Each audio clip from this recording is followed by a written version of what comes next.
শোনে আমার মুজাতে জামান নবীর প্রেমে ছিলেন তখন তিনি যুবক ছিলেন নবী নবী নবী নবী নবী নবী করে পাগল হলে ওই যে ফুরফুরা শরীফের পশ্চিম দিকে ধনকুতা বলে জায়গা আছে যেখানে আজকে ঈদগাহ আছে ওখানে ঈদগাহ ছিল না জঙ্গল ছিল গো মুজাতে জামান ওখানে গিয়ে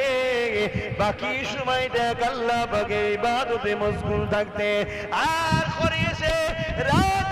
জেগে দরুদ শরীফ পড়তে থাকতে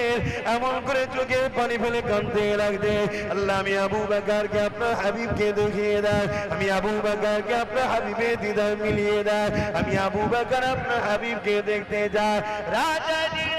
যায় রাত আসে আল্লাহ নবীর দিদারের জন্য কাঁদতে থাকে এমন সময় দেখা যায়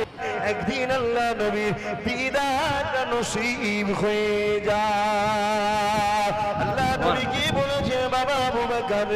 আমাকে যখন এতই ভালোবাসো আমার দরবারে কেন আসছো না আমার দরবারে কেন আসছো না আল্লাহ নবীকে বলেছিলেন ইয়া রাসূলুল্লাহ হাবিবাল্লাহ আমার যাবার মতো উপায় নাই অর্থ নাই আমার যাবার মতো উপায় নাই আল্লাহ নবী বলেছে আবু বকর নিয়ত করো আমি নবী দোয়া করছি তুমি কাবা মদিনা দেখবে অনেক বড় কথা সেই বছর নিয়ত করেছিলেন নবী আমার বলেছিলেন কাবা মদিনা দেখবে আবু বকর সিদ্দিক